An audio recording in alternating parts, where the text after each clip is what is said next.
ಯಾಕಂದ್ರೆ ಅಪ್ಪವರು ಅಪ್ಪವ್ರ ಮಾತಾಡ್ಬೇಕಾದ್ರೆ ಆ ಗಟ್ಟಿತನ ನಮ್ಮಲ್ಲಿಲ್ಲ. ಮೊದಲನೇದಾಗಿ ಅಪ್ಪವ್ರ ಪಾದಕ್ಕೆ ಕ್ಷಮೆಯನ್ನು ಕೋರಿ 4 ಮಾತುಗಳನ್ನ ಪ್ರಾರಂಭ ಮಾಡ್ತೀನಿ. ನೀವೆಲ್ಲ ಇಷ್ಟು ಸಮಯ ಆದ್ರೂ ಕೂಡ ಕುತ್ಕೊಂಡು ಕೇಳಾಕತ್ತೀರಂದ್ರೆ ಒಬ್ಬ ಕವಿ ಒಂದು ಮಾತನ್ನ ಬರೀತಾರೆ. ನೆಲ ಬತ್ತಬಹುದು, ಜಲ ಬತ್ತಬಹುದು, ಬಿತ್ತುವ ಭತ್ತನೂ ಬತ್ತಬಹುದು, ಆದ್ರೆ ಈ ಸಿಂದಗಿ ಗ್ರಾಮದವರು ಮಲ್ಲಯ್ಯನ ಮೇಲೆ ಭಕ್ತಿ ಇಟ್ಟರಲ್ಲ ಅದು ಯಾವತ್ತೂ ಬತ್ತೋದಿಲ್ಲ ಅನ್ನೋದನ್ನ ನಾವೆಲ್ಲರೂ ಅರ್ಥೈಸಿಕೊಂಡು ಈ ಕಾರ್ಯಕ್ರಮದೊಳಗೆ ರಾಮ ದುಃಖಿಸಿದ್ದು ಸೀತೆಗಾಗಿ, ನೀನು ದುಃಖಿಸಿದ್ದು ಅನಾಥರಿಗಾಗಿ, ನೀನು ರಾಮನಿಗಿಂತಲೂ ದೊಡ್ಡವ, ಕೃಷ್ಣ ಕನವರಿಸಿದ್ದು ಕುರುಕ್ಷೇತ್ರಕ್ಕಾಗಿ, ನೀನು ಕನವರಿಸಿದ್ದು ಕುರುಡ ಕ್ಷೇತ್ರಕ್ಕಾಗಿ, ನೀನು ಕೃಷ್ಣನಿಗಿಂತಲೂ ದೊಡ್ಡವ, ಕೆಟ್ಟೋದವರಿಗೆಲ್ಲ ಕರೆದು ಪದಗಳ ಪಟ್ಟ ಕಟ್ಟಿದ ಪಟ್ಟಾಧಿಕಾರಿ ನೀನು, ದೃಷ್ಟಿ ಹೋದವರಿಗೆಲ್ಲ ಸೃಷ್ಟಿಯಲ್ಲಿ ಸ್ವರದ ತೊಟ್ಟಿಲು ತೂಗಿದಾತ ಸಂಗೀತದ ಶಿವರತ್ನ ನೀವು, ಅಸಂಖ್ಯಾತ ದುಃಖಿಗಳನ್ನ ಸನಿಹಕ್ಕೆ ಕರೆದು ಅಲಕ್ಷಿಸದೆ ಲೆಕ್ಕಿಸದೆ ಪ್ರತಿಯೊಬ್ಬರಿಗೂ ಶ್ರೇಷ್ಠ ಸಂಗೀತದ ಸ್ವರದೀಕ್ಷೆಯನ್ನು ಕೊಟ್ಟು ಕನ್ನಡ ಕಲಾವಿದರ ಕಂಗಳದ ಮಂಗಳ ಜ್ಯೋತಿಯಾಗಿ ಸದಾ ಅವರ ಹೃದಯಂಗಳದಲ್ಲಿ ಶಿವಮಂಗಲವನ್ನೇ ನೀಡುತ್ತಾ ಗುರುಕುಮಾರ ಪಂಚಾಕ್ಷರೇಶ್ವರರ ಗುರು ಪರಂಪರೆಯ ತತ್ವವನ್ನು ನೆತ್ತಿಯ ಮೇಲೆ ಹೊತ್ತುಕೊಂಡು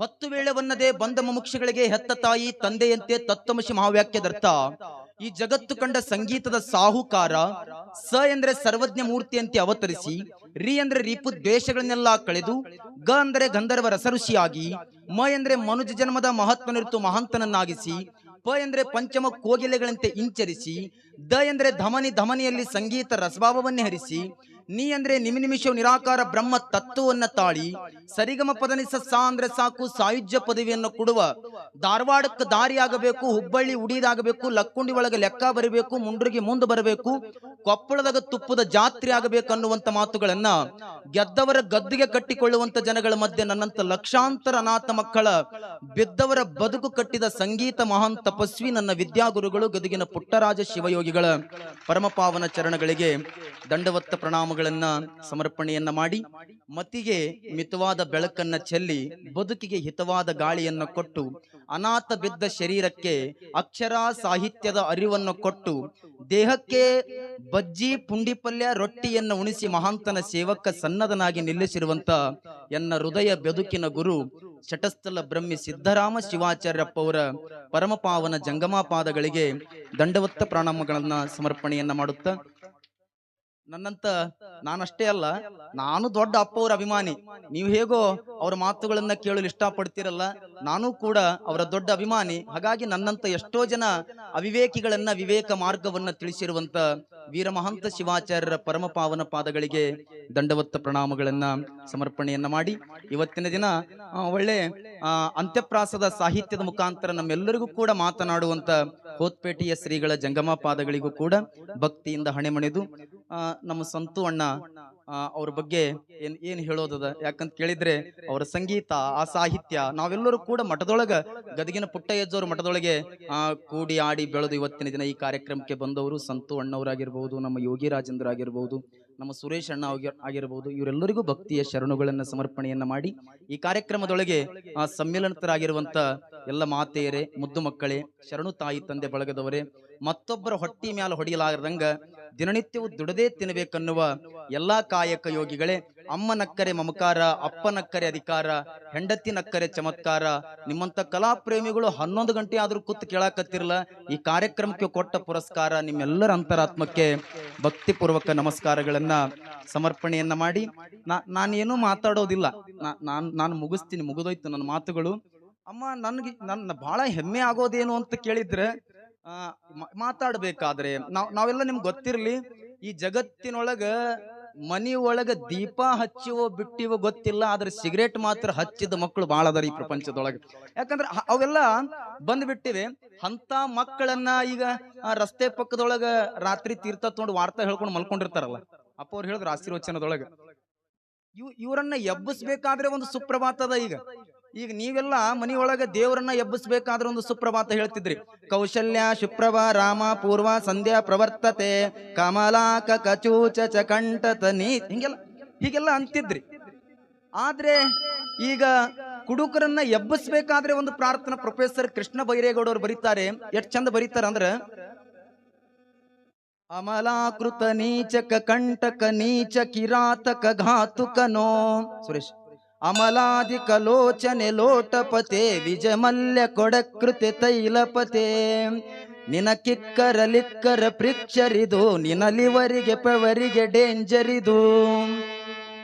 ಇದು ಹೆಡ್ಡಿಗೆ ಬೆಡ್ಡಿಗೆ ಬ್ಯಾಡು ಕಣೋ ನಿನ ಜೇಬಿಗೆ ಬೇಬಿಗೆ ಬ್ಲೇಡು ಕಣೋ ಉಗಿ ತಿನ್ವದಿ ತಿನ್ವಡಿ ತಿನ್ಬಡಿ ಸನ್ಬಿಡಿ ಸಿನ್ನಿದು ಏನು ಕತೆ ಪ್ರತಿ ನೈಟು ನಿಟೈಟು ದಿನಾ ಬರಿ ಪೈಟು ಇದೇನಿದು ಪೇಟು ಇದೇನು ವ್ಯತೆ ಪಾಪಿಷ್ಟ ಅನಿಷ್ಟ ಕನಿಷ್ಠ ನಿದುಷ್ಟ ನಿಕುಷ್ಟ ನಿ ಭ್ರಷ್ಟ ನಿ ಶಾಡಿಷ್ಟ ಕಣೋ ನಿನ ವೈಪಿಗೆ ಲೈಪಿಗೆ ಚಂಬು ಕಣೋ ನಿನ ಕೊನೆಯ ಸವಾರಿಗೆ ಬಂಬು ಕಣೋ ಏಳು ಹಾಳ್ಮುಖ ಬೀಳ್ಮುಖ ನಾಯಿ ಮುಖ ನರಿ ಮುಖ ಗೂಬೆ ನಿದ್ರಾಪೆ ನಿ ಛತ್ರಿ ನಿ ಚಿಲ್ರೆ ಕಣೋ ನಿನಗೊಯ್ಯಲು ಬಂದಿದೆ ಬಂಡಿ ಕಣೋ ನಿನಗಾರಡಿ ಮೂರಡಿ ಗುಂಡಿ ಕಣೋ ಪಾಪಿಷ್ಟ ಅನಿಷ್ಟ ನಿದುಷ್ಟ ನಿಕುಷ್ಟ ನಿಕುಷ್ಟ ನಿ ಭ್ರಷ್ಟ ನಿ ಶಾಡಿಷ್ಟ ಕಣೋ ನಿನಗಂ ಸುಲಭಂ ಸಕೃತಂ ಸರಸಂ ಸತಿಗಂ ಸ್ವಗ್ರಂ ನರಕಂ ಸೋಡಾದಿ ಸೋಡಂ ಬೀರಾದಿ ಬೀರಂ ಪೂರಾ ಶರೀರಂ ಬರೀರಂ ಬರೀರಂ ಸೋಡಾದಿ ಪಾನಂ ಸಿಗರೇಟ ಧೂಮಂ ಶಂಕಾದಿ ವಾದ್ಯಂ ಬಬಂಬಂ ಬಬಂಬಂ ದಿನಾ ಸಂಕಟೇಶಂ ನೋಯಸ್ಕರ್ ನೊಟೆಲ್ಲರ್ ಭಯಭೀತಿ ಜೀರೋ ನೋಯಂಗರ್ ನೋಯಲ್ಡರ್ ಬಡಕೊಂಡೆ ಮಗನೇ ಲಿಮಿಟ್ಟೋ ಲಿಮಿಟ್ಟೋ ಕೇಳಲಿಲ್ಲ ಈಗ ವಾಮಿಟ್ಟೋ ವಾಮಿಟ್ಟೋ ಕುಡಿಬೇಡ ಮಗನೆ ಕಡುರೋಗ ನಿನಗೆ ಇದು ಘೋರ ಶೀತಂ ಕುಡಿಬೇಡ ಮಗನೆ ಕಡುರೋಗ ನಿನಗೆ ಇದು ಘೋರ ಶೀತಂ ಕುಡಿತಾನೆ ಇದ್ರೆ ನಡುವಯಸ್ಸಿನಲ್ಲಿ ಗ್ಯಾರಂಟಿ ಘೋತಂ ಛೀ ಛೀ ಛೀ ದರಿದ್ರ ಅನಿಷ್ಟವೇ ನೀನೊಂದು ಪ್ರೇತಂ ಬಿದ್ದಿರುವೆ ಏಕೆ ಎದ್ದೇಳು ಪಾಪಿ ನಿನಗೆ ಇದೆ ಸುಪ್ರಭಾತಂ. ಯಾಕೆ ಈ ವಿಚಾರವನ್ನ ನಾನು ಇವತ್ತು ನಿಮಗೆ ತಿಳಿಸಿದೆ ಅಂತ ಕೇಳಿದ್ರೆ, ಅಪ್ಪ ಅವರು ಮಾತಾಡಬೇಕಾದ್ರೆ ತಾಯಿ ತಂದೆ ಅರಿವಿನ ಬಗ್ಗೆ ಹೇಳ್ತಾ ಇದ್ರು. ನಿಮ್ಮೆಲ್ಲರಿಗೂ ಒಂದು ಸತ್ಯದ ನಿದರ್ಶನ ಹೇಳಬೇಕಾದ್ರೆ 1958ನೇ ಇಸ್ವಿ, ನಮ್ಗೆಲ್ಲ ನೆನಪಿರ್ಲಿ, ಮಗ 6ನೇ ಕ್ಲಾಸ್ ಹುಡುಗಿರ್ತಾನಂತ. 6ನೇ ಕ್ಲಾಸ್ ಹುಡುಗ, ನಾ ಯಾವ್ದು ರಾಜಕೀಯ ಅದು ನಮ್ಗೆ ಸಂಬಂಧ ಇಲ್ಲ. 6ನೇ ಕ್ಲಾಸ್ ಹುಡುಗಿರ್ತಾನ. ಆ ಮಗನ ಕೈಯೊಳಗ ಟೀಚರ್ ಒಂದು ಲೆಟರ್ ಕೊಡ್ತಾರಂತ, ಇದು ಹೋಗಿ ನಿಮ್ಮ ಮೌನ ಕೈಯಾಗ ಕೊಡು ಅಂತಾರಂತ. ತಂದು ತಾಯಿ ಕೈಯಾಗ ಕೊಡ್ತಾನ. ಕೊಟ್ಟ ಬಳಕ ಅವ್ರು ಅವ್ ಹತ್ತಳಂತ. ಮಗ ಯಾರು ಕೊಟ್ಟರು ಈ ಪತ್ರ ಅಂದಳಂತ. ಅಮ್ಮ ಸ್ಕೂಲ್ ನಲ್ಲಿ ಟೀಚರ್ ಕೊಟ್ರ ನಿನ್ನ ಕೊಡು ಅಂತ, ಅದು ತಂದು ನಿನ್ನ ಕೊಟ್ಟಿನಿ ಅಂದ್ರಂತ. ಅಷ್ಟಂದಾಗ ಹೌದೇನು ತಾ ಅಂತ ತಿಳ್ಕೊಂಡು ಹಿಂಗ ಓದ್ದಳಂತ. ಓದಿದ್ದ ಬಳಕ ಎದುರು ನಿಂತ್ಕೊಂಡಿರುವಂತ 6ನೇ ಕ್ಲಾಸ್ ಹುಡುಗ ತಾಯಿಯನ್ನ ಕೇಳ್ತಾನ, ಅಮ್ಮ ಇದ್ರೊಳಗೆ ಏನದ ಅಂದಾಗ ತಾಯಿ ಅಂತಳ, ಮಗ ಇದ್ರಾಗ ಏನದ ಅಂತ ಕೇಳಿದ್ರೆ ನಿನಗೇನು ಗೊತ್ತೋ, ನನ್ನ ಮಗ ಎಷ್ಟು ಶಾಣೆ ಅದನಂದ್ರ ನಿನ್ನ ಮಗನ ತಲೆ ಒಳಗಿರ್ತಕ್ಕಂಥ ಬುದ್ಧಿಗ ನನ್ನ ಕೈಲಿ ಪಾಠ ಹೇಳೋ ತಾಕತ್ತ ಇಲ್ಲ ಅಂತ ಟೀಚರ್ ಲೆಟರ್ ಬರೆದು ಕಳಿಸ್ಯಾರ ಮಗ ಅಂದಳಂತ. ನಿನಗ ಪಾಠ ಹೇಳಕ್ಕ ಸ್ಕೂಲ್ನಾಗ ನಡೆಯಂಗಿಲ್ಲ, ಅವ್ರು ನಿನ್ನಷ್ಟು ಬುದ್ಧಿವಂತರಿಲ್ಲ ಅಂತ ತಿಳ್ಕೊಂಡು ಟೀಚರ್ ಹೇಳ್ಯಾರ, ನಾಳೆ ದಿನ ಹಿಡ್ಕೊಂಡು ನಾನಾ ನಿನಗ ಪಾಠ ಹೇಳ್ತೀನಿ ಅಂದಳಂತ ತಾಯಿ. ಆಯ್ತವ್ವ ನೀನ ಹೇಳಂತ ಪಾಠ ಹೇಳಂತ ತಿಳ್ಕೊಂಡು ಮಗ 6ನೇ ಕ್ಲಾಸ್ ಇದ್ದು ಹುಡುಗ ಅವನ ಕೈ ಒಳಗ ಪಾಠ ಕಲಿಯಾಕತ್ತ. ಎಲ್ಲಿ ತನಕ ಕಲಿಯಾಕತ್ತ ಅಂದ್ರೆ ಮುಂದೊಂದು ದಿನ ದೊಡ್ಡ ವ್ಯಕ್ತಿಯಾಗಿ ತಾಯಿ ಸತ್ ಬಳಕ ತಾಯಿ ಮನಿ ಒಳಗ ಒಂದು ಟ್ರಂಕ್ ಇತ್ತಿವ. ಟ್ರಂಕ್ ಅಂತೇಳಿ ಪೇಟ್ ಇತ್ತಿರಿ ನೀವು. ಟ್ರಂಕ್, ಆ ಟ್ರಂಕ್ ಒಳಗ ಆ ಪತ್ರ ಇತ್ತಂತ. ಅಲ್ಲಿ ತನಕ ಮಗ ಪತ್ರ ಓದಿದ್ದಿಲ್ಲ. ಆ ಪತ್ರ ತೆಗೆದು ನೋಡ್ತಾನ. ಆ ಪತ್ರದೊಳಗೆ ಏನು ಬರ್ದಿತ್ತು ಗೊತ್ತೇನು? ಅವತ್ತಿನ ದಿನ ಟೀಚರ್ ಏನು ಬರ್ದಿದ್ರು? ಆ ಟೀಚರ್ ಬರ್ದಿದ್ರಂತ, ತಾಯಿ ನಿನ್ನ ಮಗನ ತಲೆ ಒಳಗ ಬುದ್ಧಿ ಇಲ್ಲ, ನಿನ್ನ ಮಗನಿಗೆ ವಿದ್ಯಾ ಕಲಿಸ್ಬೇಕನ್ನುವಂಥದ್ದು ನನಗೆ ಅರ್ಹತೆ ಇಲ್ಲ, ಹಾಗಾಗಿ ನಿನ್ನ ಮಗ ಬಹಳ ದಡ್ಡನ, ನಾಳೆಯಿಂದ ನನ್ನ ಸ್ಕೂಲಿಗೆ ಸಾಲಿ ಕಳಿಸ್ಬೇಡ ಅಂತ ತಿಳ್ಕೊಂಡು ಅವತ್ತಿನ ದಿನ ಟೀಚರ್ ತಾಯಿಗೆ ಪತ್ರ ಬರ್ದಿದ್ರಂತ. ಹುಡುಗ ಕಣ್ಣ ನೀರ್ ಹಾಕೋತ್ ಹೇಳ್ತಾ ಇತ್ತವ್ವ, ಅವತ್ತಿನ ದಡ್ಡಿದ್ರು ಕೂಡ ನನಗ ಜಾಣನಾಗಿ ಮಾಡಿದವಳು ನೀನು ಅಂತ ತಿಳ್ಕೊಂಡು ತಾಯಿ ಬಗ್ಗೆ ವರ್ಣನೆ ಮಾಡ್ತಾನ.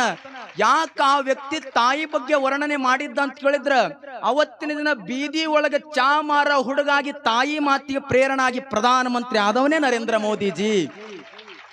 ಏನ್ ವಿಚಾರ? ಅದಕ್ಕ ಇವತ್ತಿನ ದಿನ ತಾಯಿ ತಂದೆ ಇವರನ್ನೆಲ್ಲ ಯಾವ ಮರಿತವ ಅವು ಇದ್ದು ಸತ್ತಂಗ. ತೆಲುಗು ಒಳಗೊಂದು ಮಾತನ್ನ ಬರೀತಾರೆ, అడుగు తిరుగు జిక్క దాక సమ్మన లేదు తీర్థయాత్రలందు లేదు ఒడియని శుద్ధ చేసి ఒడియని చూడార విశ్వದ ಅಭಿರಾಮ ವಿನರ್ವೇಮ ತಂದು ಈ ನಿಜವಾದ ತಾಯಿ ತಂದೆಗಳನ್ನ ಬಿಟ್ಟು ನಿಮ್ಗೆ ಇನ್ನೂ ಬಹಳ ಸೂಕ್ಷ್ಮವಾಗಿ ಹೇಳ್ಬೇಕಾದ್ರೆ ಗಾಣಗಾಪುರ ದತ್ತಾತ್ರೇಯನ ದೇವಸ್ಥಾನಕ್ಕೆ ಹೋಗ್ರಿ, ಅಲ್ಲೆಲ್ಲ ನಾಯಿಗಳೇ ಅದಾವ. ದತ್ತನನ್ನ ಅವತ್ತ ಕೇಳಿದ್ರಂತ, ಏನೋ ದತ್ತ ನಿನ್ನಿಂದ ಯಾಕೆ ನಾಯಿಯನ್ನ ತಗೊಂಡು ತಿರುಗಾಡ್ತಿ ಅಂದ್ರೆ ದತ್ ಹೇಳಿದಂತ, ನಾಳೆ ಬರುವ ಕಲಿಯುಗದೊಳಗೆ ತಾಯಿನ ಪ್ರೀತಿಸ್ತಾರೋ ಬಿಡ್ತಾರೋ ಗೊತ್ತಿಲ್ಲ, ನಾಯಿಯನ್ನಂತೂ ಪ್ರೀತಿಸ್ತಾರ, ಅದಕ್ಕೆ ನಾ ಇವತ್ತಿಗೆ ನಾಯಿ ಇಟ್ಟೇನೆ ಅಂದಂತವ. ಹಾಗಾಗಿ ಇವತ್ತಿನ ದಿನ ತಾಯಿ ತಂದೆಗಳನ್ನ ಪೂಜಿಸುವಂತ ಪ್ರೀತಿಸುವಂತ ಮಕ್ಕಳು ನಾನಾಗ್ಬೇಕು ಅನ್ನುವಂತ, ನೀವಾಗ್ಬೇಕು ಅನ್ನುವಂತ ಮಾತುಗಳನ್ನ ಅಪ್ಪವರು ಬಹಳ ಚೆನ್ನಾಗಿ ಆಶೀರ್ವಚನದ ಮುಖಾಂತರ ಹೇಳಿದ್ರು. ಕೊನೆಯದೊಳಗೆ ಮಾತು ಹೇಳಬೇಕಾದ್ರೆ, ಅಮ್ಮ ನಾನು ಯಾವಾಗ್ಲೂ ಒಂದು ಮಾತನ್ನ ಹೇಳ್ತಾ ಇರ್ತೀನಿ, ಚೆನ್ನಾಗಿ ಅರ್ಥ ಮಾಡ್ಕೋಬೇಕು. ಮಡಿವಾಳಪ್ಪನವ್ರು ಬರೀತಾರಲ್ಲ, ಹೆಂಡರ ಮಕ್ಕಳ ಮಾಡಿದಿ ಜ್ವಾಕಿ ಬಾಡಿಗೆ ಎತ್ತಿನಂಗ ದುಡ್ದು ಹಾಕಿ, ಇದು ಎಲ್ಲ ಬಾಕಿ ತೀರಿದ ಮೇಲೆ ಹಾಕ್ಯಾರ ನಿನಗೆ ನೋವು ಕೆಂದಂಗ, ಇರೋದ ಒಂದು ಜನ್ಮ, ಈ ಜನ್ಮದೊಳಗೆ ಸುಮ್ಮನೆ ಹಾಳು ಮಾಡ್ಕೊಳ್ಳಾರ್ದೆ ನಾ ಯಾವಾಗ್ಲೂ ಒಂದು ಮಾತು ಹೇಳೋದು ಏನಂತ ಕೇಳಿದ್ರೆ, ಹುಟ್ಟಿದ್ರೆ ತೊಟ್ಟಿಲಿಗೆ ಬಾರ, ಸತ್ರ ಚಟ್ಟಕ್ಕೆ ಬಾರ, ಹೊತ್ರ ಹೆಗಲ ಬಾರ, ಕುತ್ರ ಚರ್ಮ ಭಾರ, ಸಾರ ವಿಷಯಗಳನ್ನ ಕಂಡು ಕಾಲು ಮೆಟ್ಟು ಹರಿದಂತಾಯಿತ್ತು ನೋಡ, ಆಳಿನಾಳಾಗಿ ಏಕೆ ಸಾಯುತ್ತಿದ್ದಿರಯ್ಯ, ಹಾವು ಏಣಿಯ ತರ ನಮ್ಮ ನಿಮ್ಮ ಬದುಕು, ಹಾವು ಸಾಯಲ್ಲ ಕೋಲು ಮುರಿಯಲ್ಲ, ಹೊಟ್ಟೆ ಪಾಡಿಗಾಗಿ ಬೆಟ್ಟ ಕಿತ್ತಿಟ್ರು ಕೂಡ ಒಂಟು ಗೂಟಕ್ಕೆ ಬಡಿಯೋದು ತಪ್ಪಲಿಲ್ವಲ್ಲೋ ಜೋಕ್ಮಾರ, ಯಾರಿಗೆ ತಪ್ಪದ ಹೇಳ್ರಿ ಅನ್ನುವಂತ ಮಾತುಗಳನ್ನ ಇವತ್ತಿನ ದಿನ, ಸಾವನ್ನೋದು ಶಾಶ್ವತ ಅನ್ನುವಂತ ಮಾತುಗಳನ್ನ ಹೇಳಿ ನನ್ನ 4 ಮಾತುಗಳನ್ನ ಪೂಜ್ಯರ ಪಾದಕ್ಕೆ ವಿರಾಮಿಸ್ತೀನಿ. ನನ್ನ 4 ಮಾತಿಗೆ ವಿರಾಮ, ನೀವಿನ್ನೂ ಆರಾಮ. ಬಹುಶಃ ಬಹಳ ಅದ್ಭುತವಾಗಿ ಮಾತಾಡಿದ್ದಾರೆ.